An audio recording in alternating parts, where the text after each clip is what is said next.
Online होगा, ये depend करेगा। Okay sir. आपके जूनियर्स आ रहे हैं ना, तो उसके लिए वो कुछ क्लासेस का चेंजेस होगा फिर वो।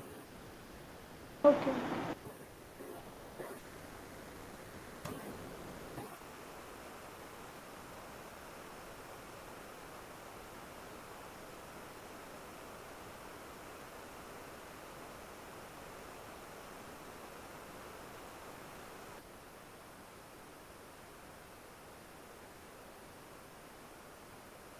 हम्म, ये शिखा मिर्जा कौन है? शिखा फातिमा नाम है उसका, उसने मिर्जा कर दिया होगा। चलिए, तो आई होप कि अच्छा, अगर लेट ज़्यादा हो जाता है तो ज़्यादा बच्चे आते हैं।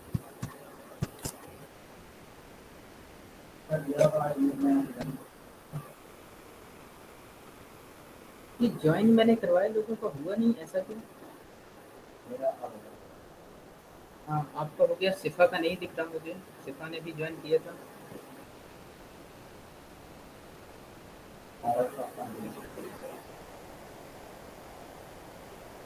शिफा ने भी ज्वाइन किया था, शिफा का दिख नहीं रहा था। सर शो तो हुआ नहीं एक भी बार। नहीं, मैंने उसको अभी अलाउ किया था।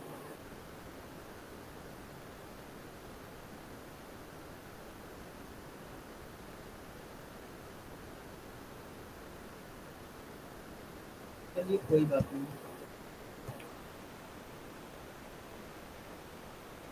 देखते हैं।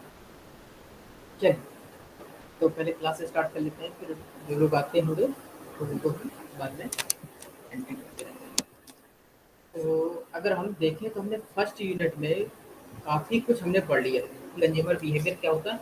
और सबसे मेन चीज़ जो हमने पढ़ी थी वो ये कि ऐसे कौन कौन से फैक्टर्स हैं जो कंज्यूमर की डिसीजन मेकिंग को इन्फ्लुएंस करते हैं। तो हमने उसमें बहुत से फैक्टर्स देखे थे, जैसे आपके उसके परसेप्शन हो गया, मोटिवेशन हो गया, लर्निंग एक्सपीरियंस हो गया, उसका सेल्फ कॉन्सेप्ट हो गया, सोशल, उसके सोसाइटल फैक्टर्स हो गए, उसके कल्चरल फैक्टर्स हो गए, उसके जियोग्राफिकल फैक्टर्स हो गए, उसके डेमोग्राफिकल फैक्टर्स हो गए। तो ये ऐसे बहुत से फैक्टर्स होते हैं, ऐसे ये बहुत से फैक्टर्स हैं जो आपके कंज्यूमर डिसीजन मेकिंग को इन्फ्लुएंस करते हैं। अब जो हमने ये सारे फैक्टर्स अलग अलग पढ़े हैं, उनको हम जो मॉडल्स होते हैं उनके जरिए पढ़ेंगे, कि जो हमारे पास ये वेरियस कंज्यूमर्स मॉडल है उनकी हेल्प से हम इस कंज्यूमर बिहेवियर को समझने की कोशिश करते हैं। तो आपके कई ऐसे मॉडल्स हैं जो कंज्यूमर बिहेवियर में इस्तेमाल होते हैं, उनके नाम यहाँ पर दिए हुए हैं। जैसे पहला है आपका इकोनॉमिक मॉडल, दूसरा है आपका साइकोलॉजिकल मॉडल, तीसरा है आपका पावलोवियन मॉडल, और नेक्स्ट है आपका इनपुट प्रोसेस आउटपुट मॉडल। फिर अगला है आपका सोशियोलॉजिकल मॉडल, और नेक्स्ट है फिर आपका हार्वर्ड स्टेट मॉडल। ये हार्वर्ड स्टेट मॉडल कई जगह पूछा जाता है और बिजनेस ऑर्गेनाइजेशन में इस्तेमाल होता है। कई जगह कई ऑर्गेनाइजेशन इसका इस्तेमाल करते हैं। तो इसका एक लॉन्ग क्वेश्चन दिया था, इसका एक तो डायग्राम भी काफ़ी टफ है। इसका डायग्राम मतलब कि थोड़ा सा बड़ा है।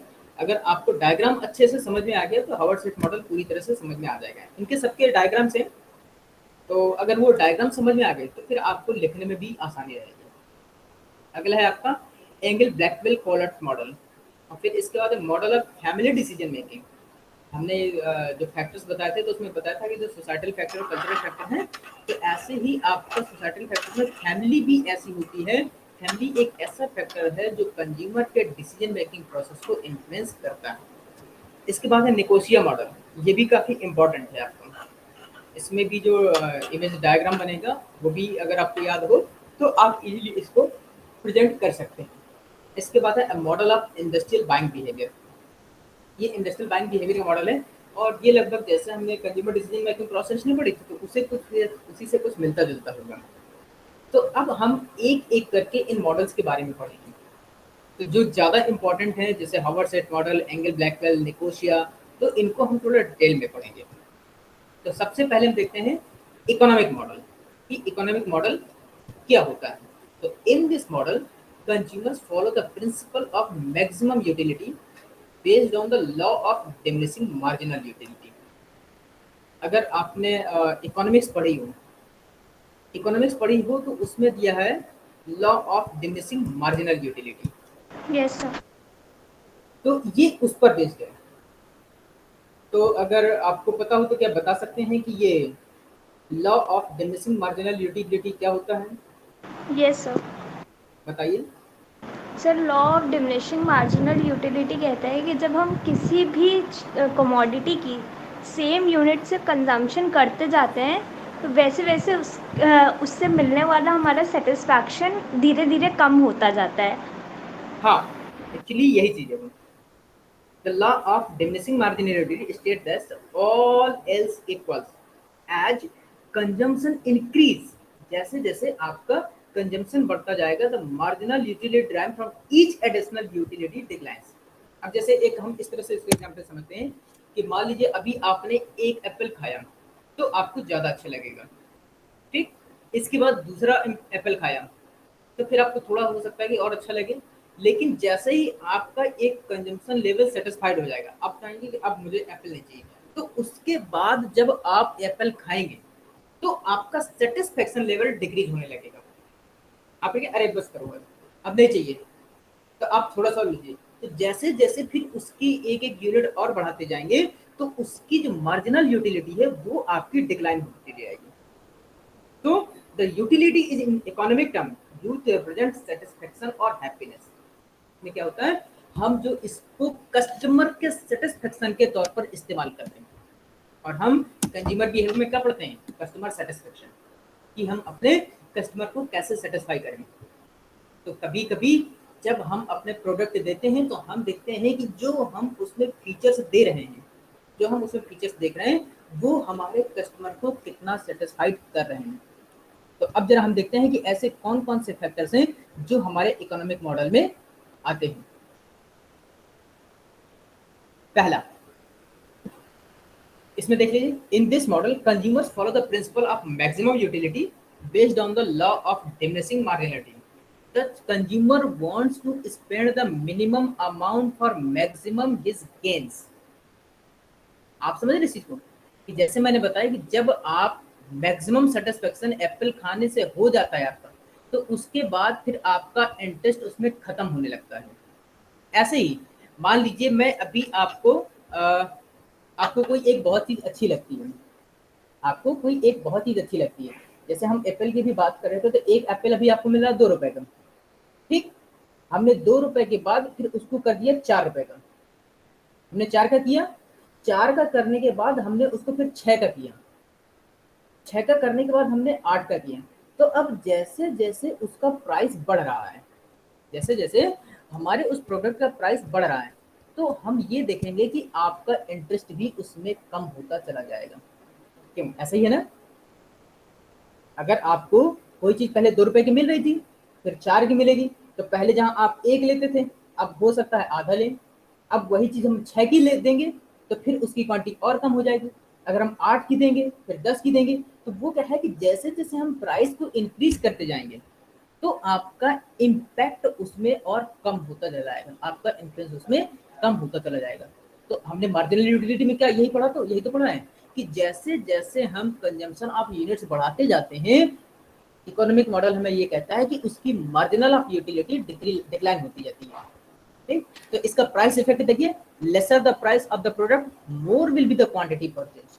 प्राइस के मामले में इसका क्या इफेक्ट पड़ा कि अगर आप प्राइस कम कर दे तो आदमी उसको ज्यादा खरीदता है।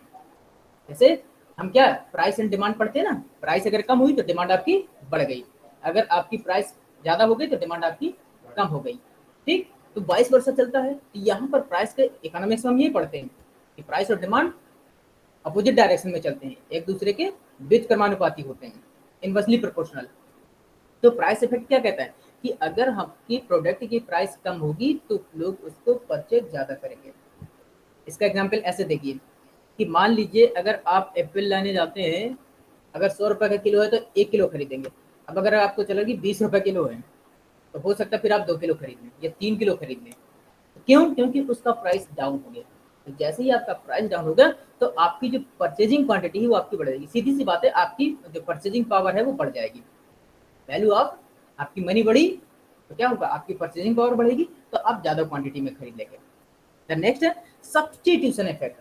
आपने सब्सटीट्यूशन पढ़ा होगा, जैसे जब अगर आपको सुबह सुबह कॉफ़ी पीने की आदत है, आपको सुबह सुबह कॉफ़ी पीने की आदत है, अगर आपको उस दिन कॉफ़ी ना मिले तो सोचते चलो अगर चाय मिल जाती तो काम चल जाता। तो इसका मतलब कि कॉफ़ी का सब्सटीट्यूट आपका चाय है, ठीक है ना।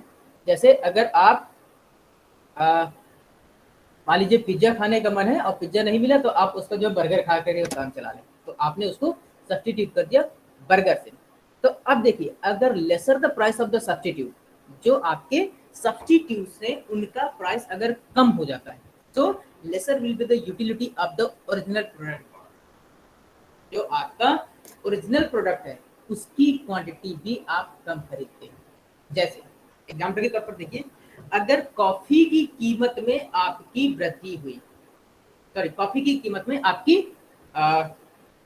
कमी हो गई, जैसे अभी कॉफी मिल रही है, कॉफी का सब्सटीट्यूट हमने चाय बताया, अगर कॉफी की कीमत हम कम कर दें, कॉफी की कीमत हम कम कर दें तो आप चाय भी कम खरीदेंगे। आप चाय भी कम खरीदते, आप जानते हैं कि मुझे चाय के प्राइस में जब कॉफी मिल रही है तो मैं चाय क्यों लूं? तो ये आपका कहलाता है सब्सटीट्यूशन इफेक्ट। जैसे किसी प्रोडक्ट का अगर कोई सब्सटीट्यूट है तो हम उसकी प्राइस उस पर डिपेंड करते हैं। इसके बाद आता है आपका इनकम इफेक्ट। इनकम का सीधा सा एक फंडा है, जिसके पास जितना ज्यादा पैसा है वो उतना ही खर्च कर सकता है। इसको बोलते हैं परचेजिंग पावर। मतलब कि जिसकी इनकम जितनी ज्यादा है उसकी परचेजिंग पावर उतनी ही ज्यादा है। So when more income is earn, जब आप ज्यादा इनकम कमाते हैं और मोर मनी इज अवेलेबल, जब आपके पास ये ज्यादा पैसा होता है, more will be the quantity purchase, आप ज्यादा परचेज करते हैं। सीधी सी बात है, जब आपकी जेब गर्म होती है ना तो फिर बहुत चीजें खरीदने का मन करता है। अगर आपके पास इनकम ज्यादा है और आप केवल सिंपल सा भी एक नमक लेने गए तो हो सकता है अरे अच्छा चीनी भी दिख रही सस्ती है चलो ले लो, क्योंकि आपकी जेब में पैसा है। अगर आपके पास इनकम ज़्यादा है तो फिर आपकी परचेजिंग भी उसी तरह से होती है, ठीक। तो ये है आपका income effect. So this model according to behavioural scientist is not complete and it adduce the homogeneity of the market. अब यहाँ पर एक चीज और बात आ गई, यहाँ पर ये कहते हैं कि अगर हम होमोजेनिटी की बात लें, हम जो है जो कंज्यूमर की बात करते हैं, जो हमारा मार्केट होता है तो उसको हम क्या सेगमेंट करते हैं, कैसे, होमोजेनिटी के बेस पर। हम अपने होमोजेनिटी के बेस पर अपने कंज्यूमर को सेगमेंट कर लेते हैं। तो ये कहते हैं कि अगर आपका मार्केट होमोजेनिटी है, अगर होमोजेनिटी की मार्केट है तो ये मॉडल पूरा फिट नहीं बैठता। अगर आप होमोजीनियस मार्केट में इसको कहलाएंगे तो ये आपका मॉडल, अगर इसके अलावा कहीं ले जाएंगे, मान लीजिए हेट्रोजीनियस है, तो फिर वहां पर आपका मॉडल फेल हो जाएगा।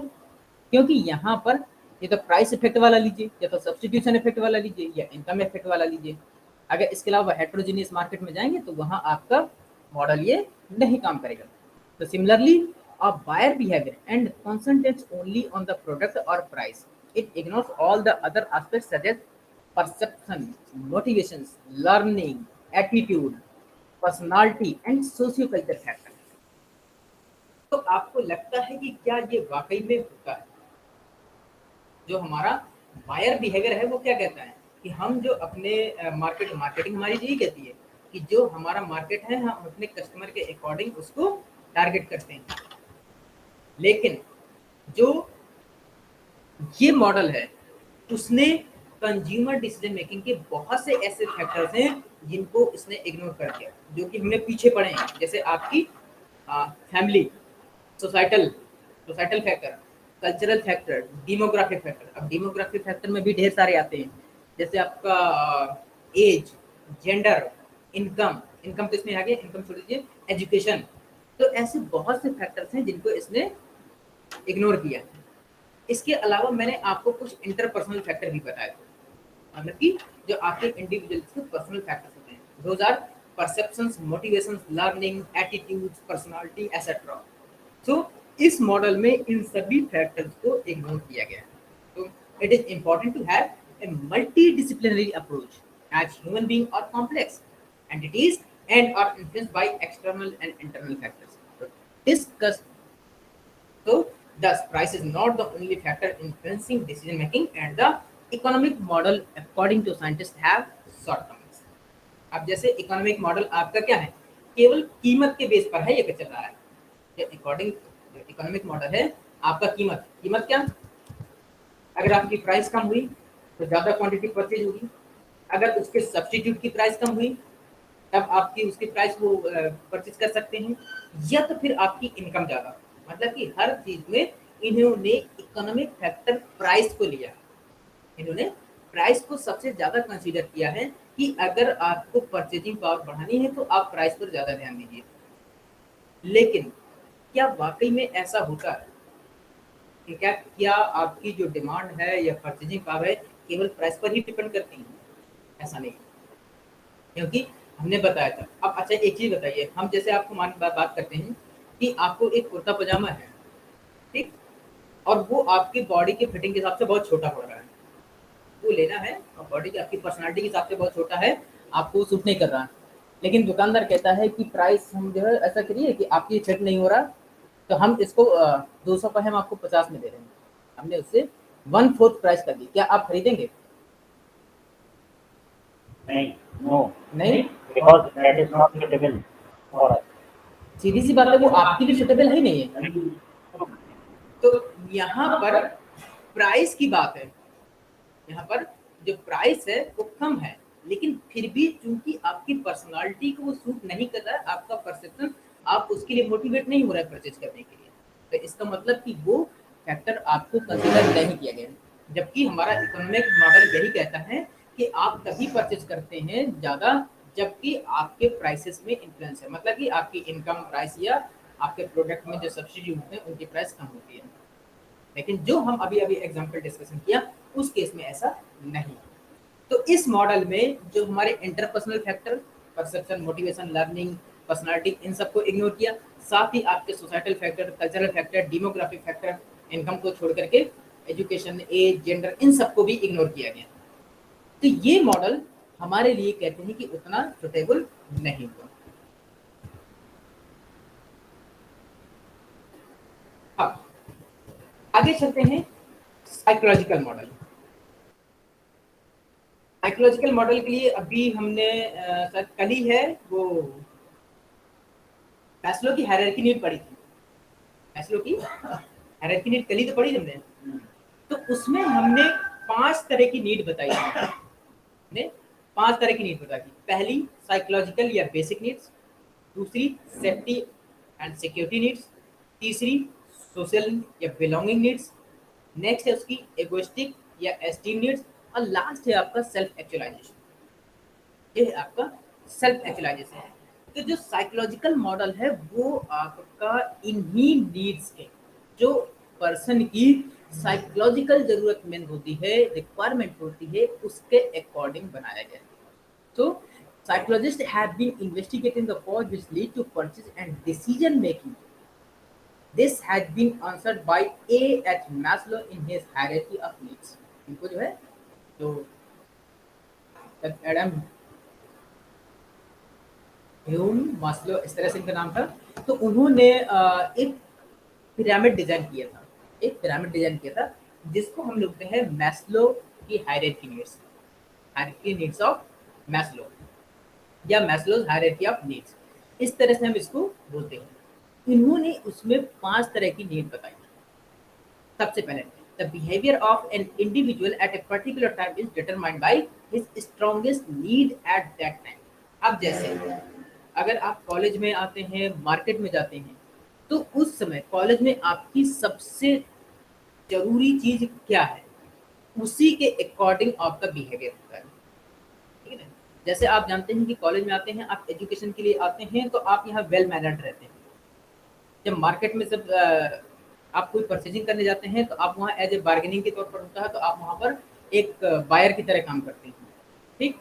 अगर आप बिजनेस में हैं और बिजनेस में आपको अपना प्रोडक्ट सेल करना है, तो आप एक बिजनेसमैन की तरह सोचते हैं। तो इसका मतलब है कि जब जैसी आपकी रिक्वायरमेंट होती है, आपका बिहेवियर भी उसी तरह का हो जाता है उस पर्टिकुलर टाइम के लिए। इवन जब आप फैमिली में होंगे तो फिर आपका बिहेवियर आपकी फैमिली की तरह होगा, जब आप फादर होंगे तो आपका बिहेवियर फादर की तरह होगा। तो जैसी आपकी रिक्वायरमेंट होती है वैसे ही आपकी बिहेवियर होता है। So this also so the needs have a priority. इसका मतलब कि हमें ये पता लगता है कि हमारी कौन सी ज़रूरतें ज़्यादा ज़रूरी हैं और कौन सी कम। हमें इनमें से कौन सी प्रायोरिटी पर है। First they satisfy the basic needs and then go for the secondary needs. सबसे पहले आदमी की रिक्वायरमेंट होती है बेसिक नीड्स की। बेसिक नीड्स में आपका आता है वो साइकोलॉजिकल नीड्स जिनके बगैर पर्सन को सरवाइव करना मुश्किल होता है, जैसे food, water, air, shelter, sex etcetera. इसमें नीचे आपके हायरार्की में लिखा हुआ है, आपके ये जो डायग्राम से हो रहा है उसमें आपको लिखा हुआ है, ठीक। और ये चीज़ें हमने कल भी डिस्कस की थी, हमने कल डिस्कस की थी क्लास में। तो ये ऐसी चीज है जिनके बगैर आदमी को सरवाइव करना बहुत ज़्यादा दिक्कत होता है। अगर अभी हमने कल इसी बात का एग्जांपल लिया था कि अगर हम आपसे कहें कि हम आपको 10 करोड़ रुपए देंगे और इसके बाद हम आपको लेकिन 1 महीने तक खाना पानी यस नहीं देंगे, खाना पानी 1 महीने तक नहीं देंगे और हम उसके बदले में आपको 10 करोड़ रुपए देंगे, आप 1 महीने तक भूखे रहिए। तो आप जानते हैं कि आपकी कैपेसिटी 1 महीने तक भूखे रहने की है ही नहीं, क्योंकि 1 महीने तक without food you can not survive. 1 महीने तक भूखे नहीं रह सकते, 1 महीने में तो आपकी डेथ हो जाएगी। तो इस मामले में क्या है, तो फिर आपको वो 10 करोड़ रुपए आपकी जरूरत नहीं होगी, आपकी प्रायोरिटी क्या होगी, food, because you can not survive without food for long time. हाँ, जब आपकी वो रिक्वायरमेंट फुलफिल हो जाती है, जब आपकी वो रिक्वायरमेंट फुलफिल हो जाएगी तब आप कुछ दूसरा सोच सकते हैं, तब फिर आप सेकेंडरी नीड्स की तरफ जाते हैं। तो यहाँ पर वही चलेगा, first they satisfied the basic needs and then go on for secondary needs. पहले आपको जो साइकोलॉजिकल और बेसिक नीड्स हैं, फूड, वाटर, एयर, शेल्टर की, पहले आप वो सेटिस्फाई करेंगे, उसके बाद फिर आपकी सेकेंडरी नीड्स की तरफ जाएंगे। So the purchasing process and behavior is governed by motivational forces.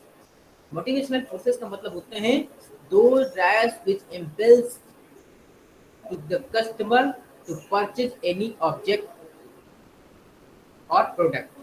कोई भी ऐसे ड्राइविंग फोर्स जो कस्टमर को कोई भी चीज के लिए अट्रैक्ट करते हैं या परचेज करने के लिए मोटिवेट करते हैं, तो वो कहलाते हैं आपके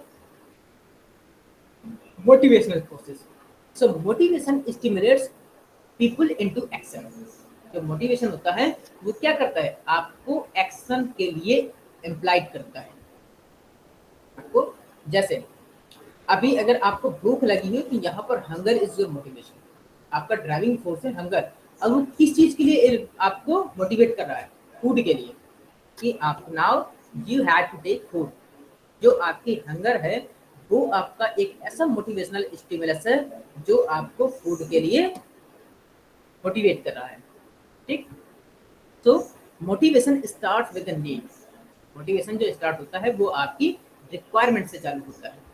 अब आपकी, हाँ, यहाँ पर अब जो रिक्वायरमेंट है वो अलग अलग तरह की हो सकती है, रिक्वायरमेंट आपकी अलग हो सकती है, but it start with your requirement. तो it is a driving force and also a mental phenomenon. ये एक ऐसा ड्राइविंग फोर्स है या फैक्टर है जो आपके मेंटल फिनोमिना की तरफ इंडिकेट करता है, कि आपके मेंटल, लेकिन जो आपकी मानसिक कंडीशन है उस पर डिपेंड करता है, ठीक। सो need arises when one is deprived of something. A tension is created in the mind of the individual which leads him to a goal-directed behavior which satisfies the need. Once a need is satisfied, a new need arises and the process is continuous.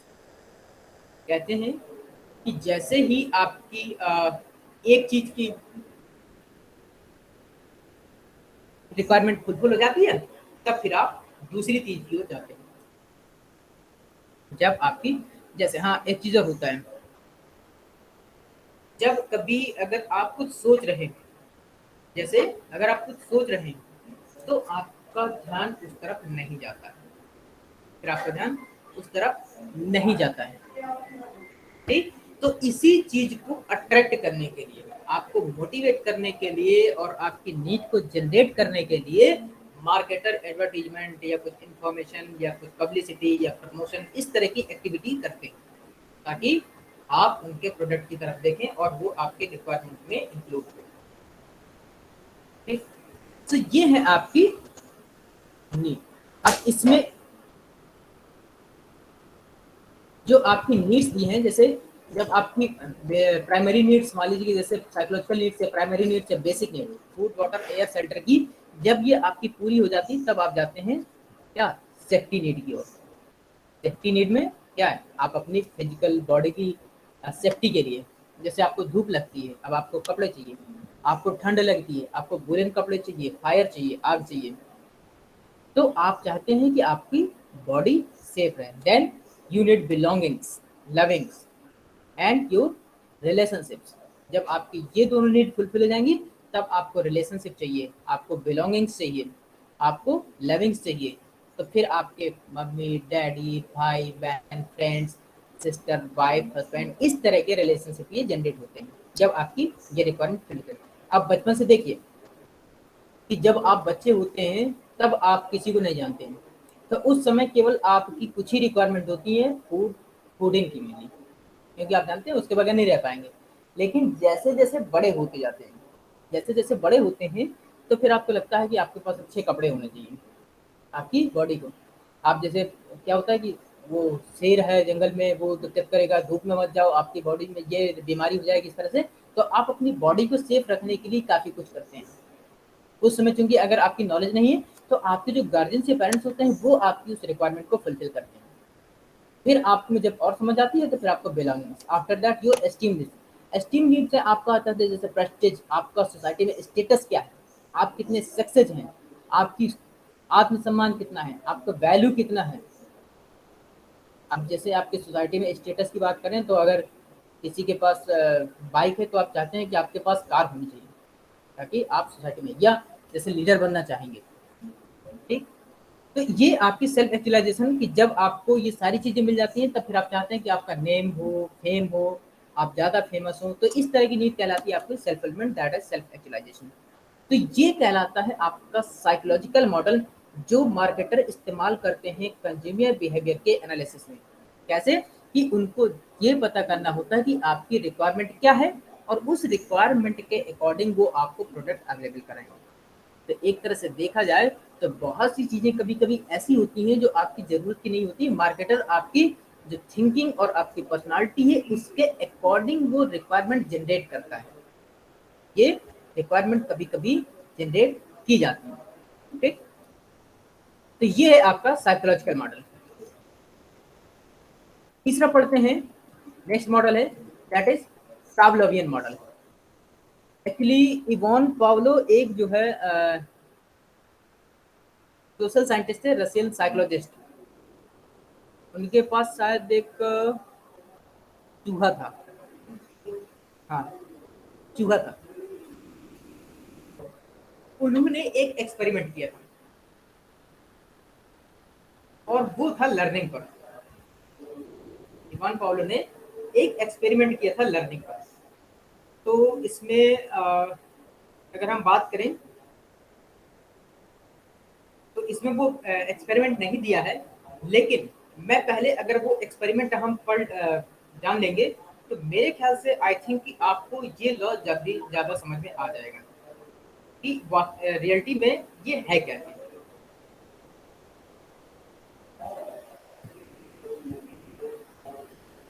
तो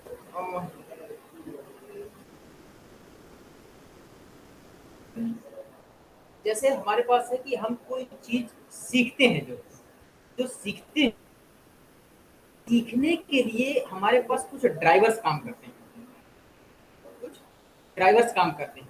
drivers क्या होते हैं, जो हमें उस बात के लिए प्रेरित करते हैं कि हमें क्या करना है, हमें क्या करना है। ठीक, तो इवान पावलो ने जो है क्या किया था, एक डॉगी था उसके पास और उस डॉगी को क्या करते थे कि वो जैसे कभी बुलाते थे तो उसका नाम लेकर के बुलाते थे। तो उन्होंने उसके ऊपर एक एक्सपेरिमेंट किया। उस एक्सपेरिमेंट में क्या किया कि उन्होंने पहले तो डॉगी को बुलाया,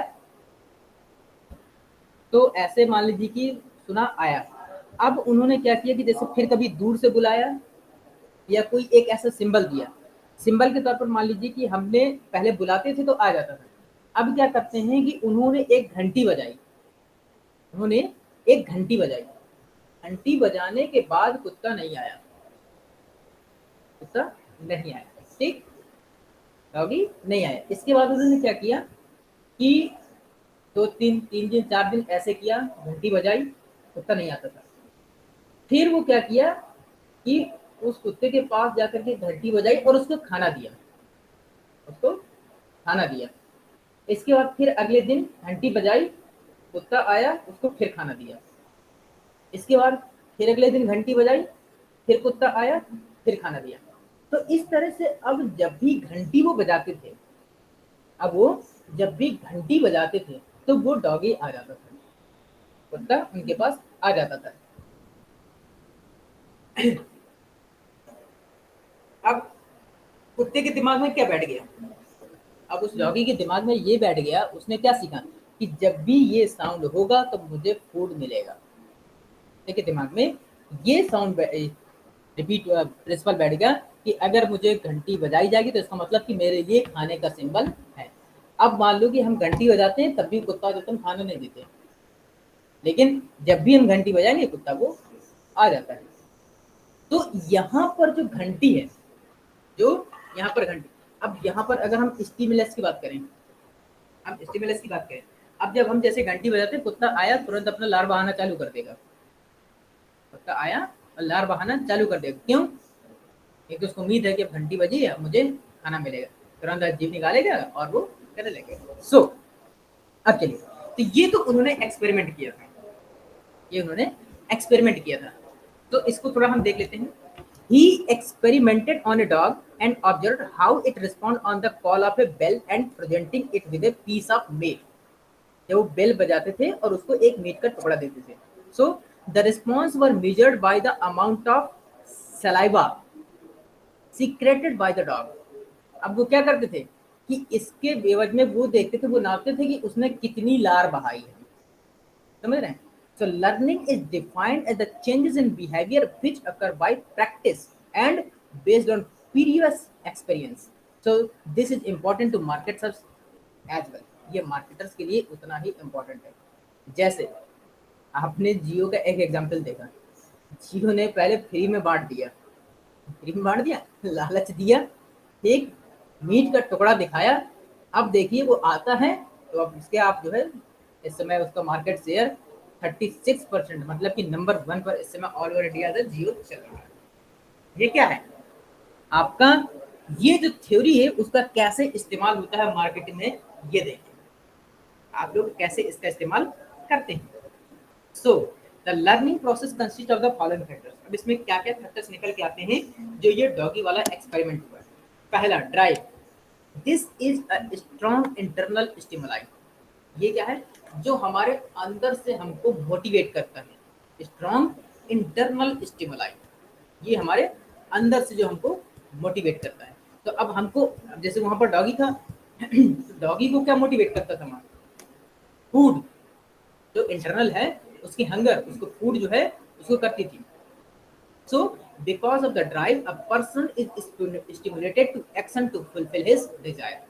तो इस ड्राइव की वजह से ही पर्सन क्या होता है, अपनी जो इच्छाओं की पूर्ति के लिए वो कुछ एक्टिविटी करता है।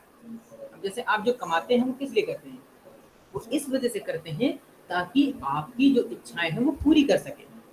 तो आपके लिए कौन से फैक्टर्स ड्राइव का काम करते हैं, जैसे वहां पर जो फूड था वो डॉगी के लिए एज ए ड्राइव का काम करता था। ठीक, अब यहाँ पर देखिए आगे जो ड्राइव्स लिखा है, यहाँ पर देखिए जो आपके अंदर से जो चीजें फील होती हैं रिक्वायरमेंट, वही आपकी ड्राइव्स हैं। Drives can be innate inborn with stem from psychological needs such as, जैसे कि ये ड्राइव्स के कौन कौन से फैक्टर हैं, हंगर, आपकी भूख, थर्स्ट, प्यास, पेन, दर्द, जब आपको दर्द होता है तब आपको मेडिसिन की जरूरत पड़ती है, कोल्ड, आपको ठंडी लगती है, sex, etcetera, learned drive such as striving for status or social approval. ये क्या है, आपको ये ऐसे फैक्टर्स हैं जो आपको ड्राइव करते हैं कुछ एक्शन के लिए। इस जो थ्योरी है इसको बहुत अच्छे से समझ लीजिएगा। तो cause और weak stimuli that determine when the buyer will respond। कुछ ऐसे फैक्टर्स होते हैं जब बायर रिस्पॉन्ड करता है। So what we have, triggering cues, these activate the decision process for any purchase। Triggering cues मतलब कि कुछ ऐसी चीजें होती हैं जो आपको आइडेंटिफाई करती हैं। क्या ये ऐसी एक्टिविटी जो आपको कोई भी चीज परचेज करने के लिए डिसीजन मेकिंग में लगती हैं, कि आपके दिमाग में क्या ट्रिगर किया है, क्या संकेत मिला, तो क्या संकेत मिला है। सो ये है आपके triggering cues. Non triggering cues, these influence the decision process but do not activate it. There are two kinds. अब कुछ ऐसे होते हैं जो आपको उस समय ध्यान नहीं आते, लेकिन ये मतलब कि डिसीजन मेकिंग में तो इंपॉर्टेंस होता है, लेकिन वो उतने ज्यादा एक्टिवेट नहीं होते जो आपके दिमाग में जो चलते रहते हैं। जैसे प्रोडक्ट क्यूज और external stimuli receive from the product directly, for example colour of package, weight, style. जैसे ट्रिगरिंग क्यूज का मतलब क्या है कि जैसे आप कभी जाकर के कुछ देखते हैं, अब अगर आपको कोई आइसक्रीम का बहुत बढ़िया सेब देखने को मिला या कुछ ऐसा हुआ, जैसे आप तरबूज है, तरबूज बढ़िया लाल और बहुत अच्छा हो, तो आपको क्या है, खाने का मन करेगा। अगर वाटरमेलन है बहुत अच्छा है तो आपको खाने का मन करता है। जैसे ट्रिगरिंग क्यूज। तो ऐसे प्रोडक्ट मतलब कि क्यों आपने देखा, अब वही चीज, अब जैसे क्या होता है, अगर वो आपका मीठा नहीं है, दैट इज नॉट रेड और नॉट गुड, सो ये क्या होगा, फिर आपको इच्छा नहीं करेगी उसकी, उसमें फिर आपकी इच्छा नहीं होती है। तो ऐसे ही जो प्रोडक्ट के आपके कलर, वेट, स्टाइल, प्राइस, ये क्या है आपके, ये ऐसे एक्सटर्नल स्टिमुलाई हैं जो आपको संकेत देते हैं, जो डायरेक्ट प्रोडक्ट का इन्फ्लुएंस करता है कंज्यूमर के माइंड पर, जो कंज्यूमर के माइंड पर डायरेक्ट इन्फ्लुएंस करता है। और कुछ होती हैं इंफॉर्मेशनल क्यूज और external trend which provide information about the product like advertisement, sales promotion, talking to other people। जैसे आप एक चीज आप देखिएगा कि जब मॉल में जाते हैं, जो मॉल वाला कॉन्सेप्ट है, जब मॉल में जाते हैं वहाँ पर ये आई मार्केटिंग का एक कॉन्सेप्ट चलता है। तो वहाँ पर क्या होता है, कुछ प्रोडक्ट ऐसे होते हैं जो आपने कभी देखे सुने नहीं थे, लेकिन उनको देखने सुनने के बाद आप उनकी तरफ अट्रैक्ट होते हैं। लेकिन कुछ ऐसे होते हैं जो वेल नोन ब्रांड होते हैं और आप उनके बारे में जानते हैं। तो ये है आपका इंफॉर्मेशन जो आपको कहीं ना कहीं से, जिनके बारे में आपको इंफॉर्मेशन मिलती है। The response is what the buyer does, that is buys और डज नॉट बाय।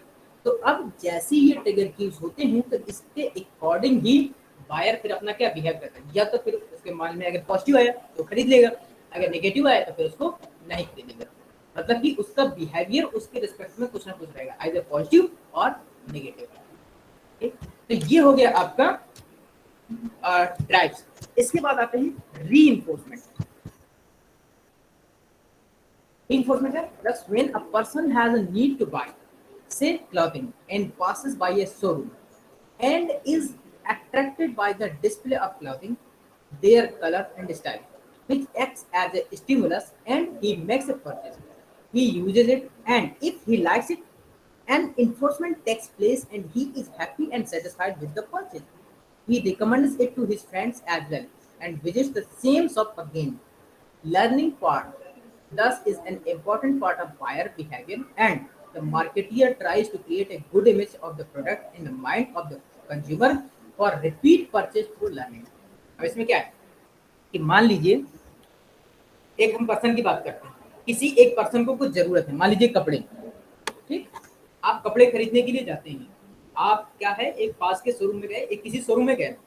अब जब शोरूम में जाते हैं तो वहां पर आपको बहुत अच्छा लगता है, क्या, जो कलर है, कपड़े जो जिस तरह से रखे हैं, उनका कलर है, कपड़ों का स्टाइल है, उनकी जो डिजाइन है, वो सब आपको बहुत पसंद आता है। तो ये सब क्या है, ये ऐसे स्टिमुलस हैं जो आपको खरीदने के लिए इंस्पायर कर रहे हैं। ये ऐसे स्टिमुलस है, जैसे जब आपको हंगर, भूख है, काहे के लिए, खाने के लिए आपको इंस्पायर करती है। तो ऐसे ही ये स्टिमुलस ऐसे हैं जो आपको क्लॉथिंग परचेज के लिए आपको मोटिवेट कर रहे हैं। तो क्या करेगा, ही यूजेस इट, वो उसका इस्तेमाल करेगा, if and if he likes it, अब अगर उसको ये सब पसंद आता है तो what he will do, and enforcement take place, वो उसको परचेज कर लेगा, and enforcement take place and he is happy and satisfied with the purchase. अब वो उसको पसंद होता है और उसको खरीदने के बाद वो उससे सेटिस्फाइड रहता है। मान लीजिए आपने जो कपड़े खरीदे थे आप उससे सेटिस्फाइड हैं, तो आप क्या करेंगे, आप अपने फ्रेंड को भी बताएंगे, आप अपने फ्रेंड को भी बताएंगे कि मैंने वहां से एक प्रोडक्ट लिया था वो काफ़ी अच्छा है, जो मैंने प्रोडक्ट लिया था वो काफ़ी अच्छा है, और वो जब कभी भी दोबारा ज़रूरत होगी तो उस शॉप पर दोबारा विजिट करेगा वो। तो ये क्या है, मार्केटर क्या करता है, अपने ब्रांड की, अपने प्रोडक्ट की एक ऐसी इमेज बनाने की कोशिश करता है कस्टमर या कंज्यूमर के माइंड में कि वो अपनी परचेज प्रोसेस को, जो उसने पिछली बार लर्न किया था, जो उसने एक्सपीरियंस किया था, उसको वो इस्तेमाल करे और उसके वो परचेज को अपनी रिपीट करे। सो दिस इज योर री इन्फोर्समेंट, ये आपका कहलाता है री इन्फोर्समेंट। तो ये आपके आज 2 मॉडल और 3 मॉडल हो गए, ठीक। अब बाकी के मॉडल हम लोग कल पढ़ेंगे। जो मॉडल है आपका अगला, input process and output model, उसका ये डायग्राम है, हम लोग इस डायग्राम के बारे में कल डिस्कस करेंगे, ठीक। तो इसमें याद रखिएगा आपका परचेजिंग डिसीजन, जो कंज्यूमर डिसीजन मेकिंग है वो हम ऑलरेडी डिस्कस कर चुके हैं। ये जो कंज्यूमर डिसीजन मेकिंग प्रोसेस है वो कई जगह पर आएगा, जो कंज्यूमर डिसीजन मेकिंग प्रोसेस है वो कई जगह पर आएगा, तो आप इसको बहुत अच्छे से जानें। कई लगभग सभी मॉडल्स में जो कंज्यूमर डिसीजन मेकिंग प्रोसेस है वो इस्तेमाल की गई है। तो let us see how many guys celebrated mister Amit ji, आप भी अपना नाम लिख दीजिए।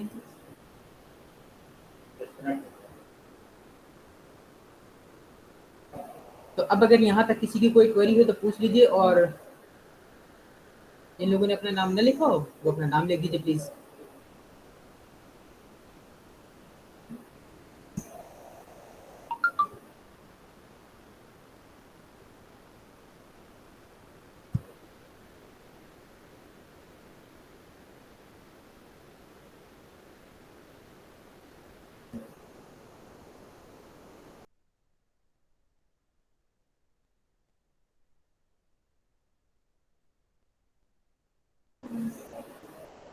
Someone has any query please?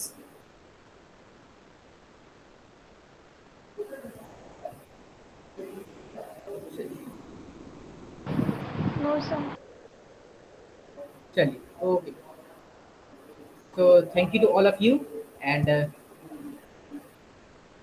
see you again.